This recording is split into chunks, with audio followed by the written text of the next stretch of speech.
all begins. Now again, I had a garden back in 2009 where I grew a whole bunch of stuff in really poor soil and didn't work out and knew absolutely nothing. So we're not going to go back that far. We'll just keep with what we've done here in the last decade. But this is where it begins. This is where my husband and I, as partners in gardening, begins. Those are his very sad little Scotch bonnet seedlings. This fencing did not last long, as we do have cats in the neighborhood who thought we created a brand new litter box for them. So we had to work out a new fencing situation eventually. But here's our little nursery starts for some cucumbers and some tomatoes. And I don't have any pictures of how fruitful this garden actually was, but it really did produce some things for us, enough to get us really excited about gardening and to really catapult us into what the wonderful season ahead of 2023's garden was about to be. So this is our humble beginnings. Now let's dive in and see what 2023 had in store. This is our seed starting table where we started way too many seeds, but that's okay. They grew really well and they were really fruitful, and we were able to bless others with our abundance. We had invested quite a lot in heat mats and grow lights, and all of those things did very, very well for us. And I imagine our neighbors were a little bit suspicious about the odd purple light that kept coming from our kitchen windows. But we were growing all legal stuff here that became food for us and sits on our shelf. And this is a very exciting beginning. We were very excited about how our little seeds got started. As our seeds started growing and maturing and needed to be potted up, our seed starting situation started to expand quite a lot and really take over our kitchen. It really just kind of felt like our kitchen turned into a greenhouse. But it really was just all worth it in the end, and I'm looking forward to plants taking over my kitchen once more this year for the coming season. Our first project that spring was actually to get this fence taken care of. Our gate was really dilapidated from our old fencing, and we had to really build something new. And so we did a swing-out gate, a double-sided swing-out gate, so that we could actually pull a vehicle back in the backyard. We've got trees that we want to bring down back there, and it just became necessary to have something like that. So we did some tilling. We actually had to end up repositioning because we had tilled the ground too close to the fence in preparation for our garden and realized we needed to actually change that out. And then once we kind of got it tilled and we're thinking about the plants that we have growing and we're looking at our space, we wanted more space. So there was more tilling to come. But we did start with turning our ground over. In April, we had received a trailer load of horse manure from a neighbor that has horses, and they told us we could have, as much as we wanted. So we filled up a trailer and put that down as the sort of fertilizer for our garden. And manure will grow vegetables. It will grow anything, and it grew a lot of mushrooms as well. But it really worked out great for us, and it was so nice and such a blessing to get that for free. And here we are hardening off the plants. One of the things that we did also to prepare our soil was that after we had laid the manure down, we actually went ahead with kind of the layering technique where we didn't capture pictures of this or anything, but we put a layer of newspaper down over top of both of our beds, and we went and we got a couple of truckloads of, like our pickup truck anyway, loads of mulch, like whole branch, like tree branch mulch or whatever, and stuff. And we laid that down over top of the newspaper. And so that kind of sat for, well, it sat for at least a week, maybe more. I'm not sure of the timeline there, but that method really did work wonders in softening our soil, and it just continued to soften the soil. Like throughout the season, it was so spongy. It was unbelievable what doing that actually did for the ground. It's quite remarkable. And with May came the beginning of a new preservation journey where we got some strawberries from a local farm that, and we did that, probably got, I don't know, I made jam like 3 times. And you can see just the pictures here of what we did. The first batch I did in pints, and then the rest of them I did in half pints. And that was just wonderfully successful. We loved it. It was so delicious. Here we are on to planting day. We planted somewhere in the middle of May. It would have been after Mother's Day. I'm not exactly sure which day it was, but we've got all the plants out. We're getting the whole family involved, and we are getting these plant babies in the ground. And when I think about where these pictures are going to go and how much these plants are going to grow, they look so minimal and so feeble, but they do so wonderfully well. And I can't wait for you to see how much and truly amazing it is to watch this garden grow. This is my attempt at marking the plants. This did not last long. I don't even think these things lasted for a week before the weather, or they got stepped on, or whatever. I'm hoping to have a much better system in place for the 2024 garden. I had been going to the farmer's market that had opened up, so I got some early cucumbers to make my refrigerator pickles with, and then we finally got our chance at making some cowboy candy. So these were very early season jalapenos, and they were quite milder than the ones that I got further into the season, but they were absolutely delicious. So here we are, probably about a month in. This is around the 20th or so of June, so just a little bit more than a month's growth. You can see how much of a difference that makes. Really, in the early days, gardens feel like they take forever, but they actually grow so fast when you go back and you look at it. It's amazing how quickly things grow. I absolutely love taking pictures of things in the garden, the little flowers, the little blossoms. I absolutely love it. The little baby fruits that you see coming on plants. These are our habanero peppers that were coming on. We had yellow squash and zucchini. I love squash blossoms. They are some of my just favorite garden flowers. They're just so fun. This is a cucumber, a pickling cucumber plant. Here's some of our first fruits. Our first yellow squash. These are baby Sugar Rush peach peppers. The wildflower packets that I just sort of planted haphazardly in the garden were some of my favorite. It was so exciting to see what kind of flowers were going to bloom. They were just breathtaking and beautiful. I will absolutely have flowers in my garden every year because it really just makes such a difference.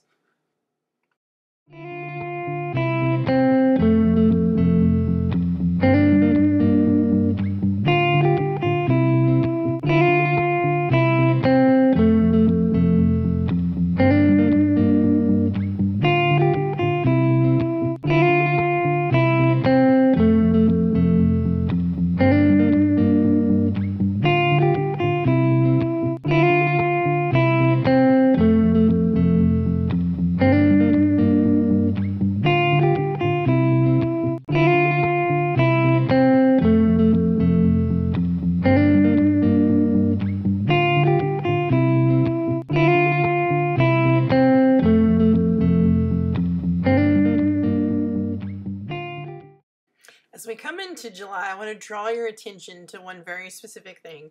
You can see this long side bed that we have and this beautiful walkway that we have that goes all the way down through this garden. The flowers at the end, the cucumbers along the fence to your left, some cherry tomatoes are on your right there. You can just walk through. It's so nice. Well, this was the first couple of days of July, and we went away to coastal Virginia to visit my sister for the 4th of July holiday, and we spent a week there. We were there for about 7-8 days. And when we got back from that, this is what we came home to. Turn your back on your garden for a minute, and you come back to an absolute jungle. Could not believe the amount of growth that took place in the week that we were gone. we learned a very important lesson as new gardeners, and that is if you're going to travel and be away from your garden for, any amount of time, the best time to do that is pretty much right after planting. Set up your sprinklers and then go have your vacation, have your fun, and come back and be ready to manage the garden, because going away in the middle of the growing season and letting the garden just grow wild while you're gone creates a whole lot of work.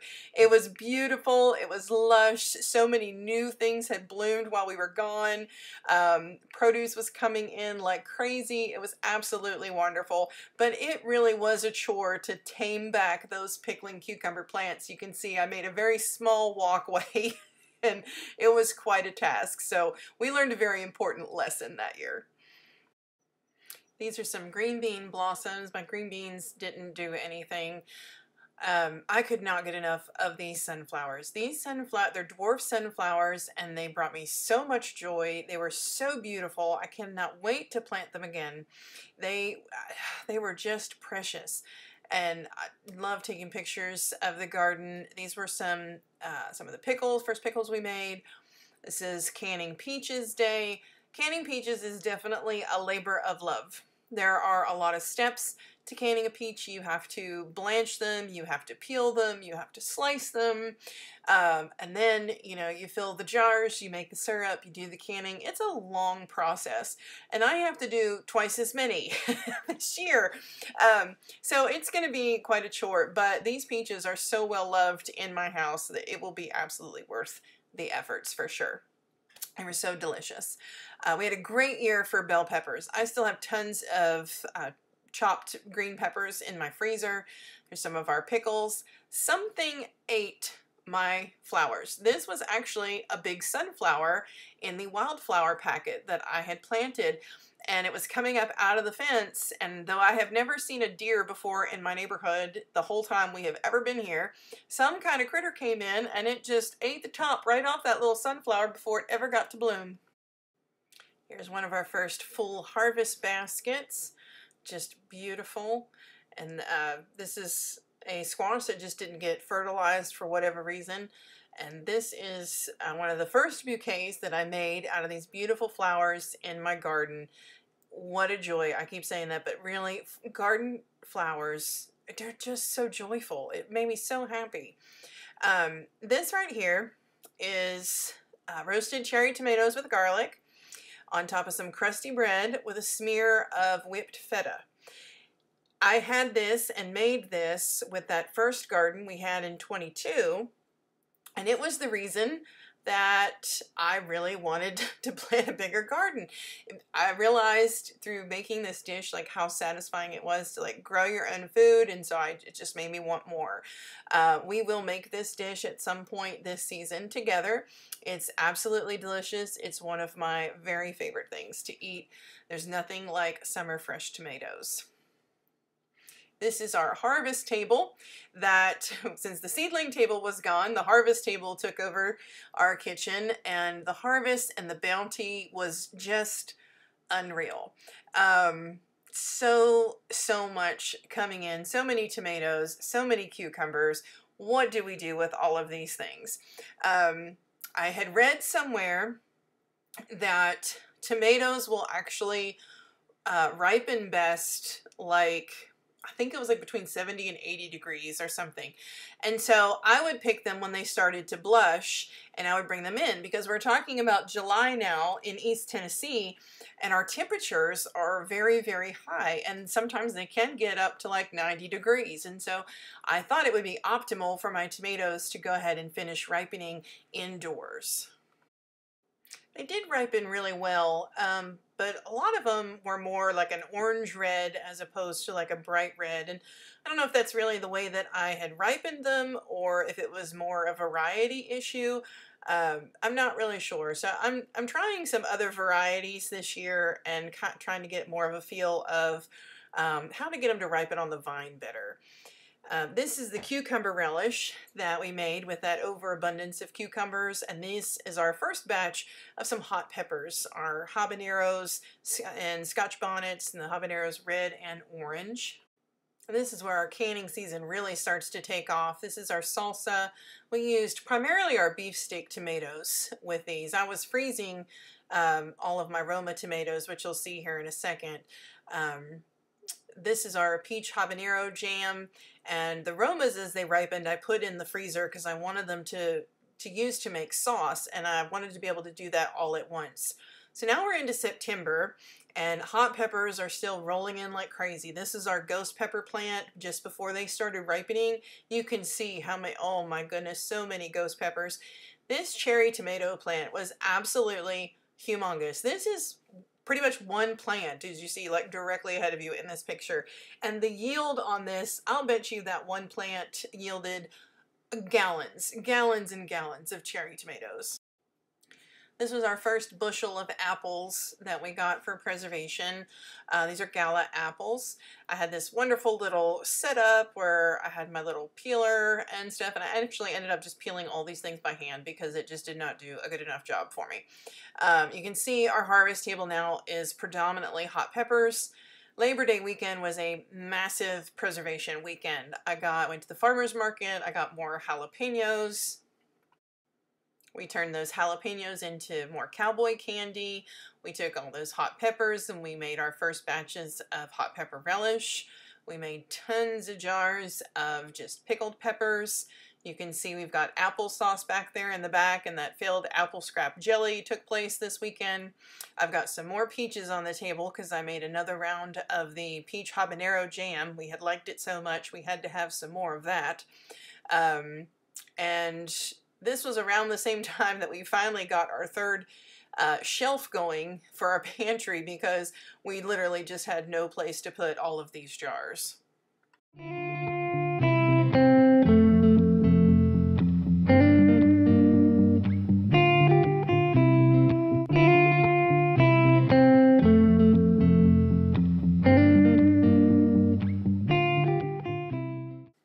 Here we have those free pears all washed up and ready for canning. We got our shelf set up. We got everything on there so far. We started canning our pears. And then I went back to the farm stand and I got a bushel of Macintosh apples because I wanted to make apple pie filling, and we talked about how disastrous that was to some degree. We did get a lot of good ones, but we had a lot of siphoning issues as well. And here we are. It is time to let go of the garden and put it to bed. Look how strong these hot pepper plants are. I mean, these things were trees. It is hard to tear down the garden, especially, you know, things are still growing. You can see there's still like red ghost peppers on that plant. But there comes a time when you just have to put it to bed and you just have to say it's time to be done. We definitely were experiencing burnout. This was the biggest project in terms of gardening that we had ever taken on before. So we were really just ready to be done. This was our fall break. This was the first week in October, and we were ready for, you know, the fall and winter slowdown. But we got everything pulled out of there, cleaned out of there, raked out, and just ready to put to bed. We had wanted to put mulch down for the winter, and again, burnout will get you, and it was just one of those things, like we just never got around to doing it. But I still think it's going to be okay for this season. You can see we still have a ton of tomatoes and peppers that we need to deal with, and we turned those things into more relish. And we had a massive tomato sauce canning weekend. So I got my tomato sauce all put up on the shelf, and that was the end of the 2023 garden season. And it was really incredible. I can't encourage you enough. If you've got any kind of land at all, no matter where you're at, or even in pots, you know, on your patio, whatever space you have to work with, grow some of your own food. Start small. Don't try to do it all at once. Just start really small, get some success under your belt, and build from there. Find out what you really like and get growing, because there really just is nothing more satisfying than growing your own food. You know, you can make meatless meals, you know, from your garden in the summertime and never step foot in a grocery store. And that kind of independence is really incredible. you know, of course we still went to the grocery store over the summer, but you know, we don't rely on it for everything anymore, and that is so satisfying. We're taking care of a lot of things ourselves, and just even if it's just one plant, cucumbers are super easy to grow. Grow them on like a little piece of lattice, you know, from a pot or something. Just get growing, and I just wish you all the success in the world with whatever growing you decide to start to do. And thank you so much as you continue to tune into our channel and see what kind of new things we have coming for the season ahead. I'm so excited that you're coming along with us this year, friends. I was hoping you were there last year. I wasn't ready to get this ball rolling, but I am now, and I'm so glad to take you along on the journey. Take care.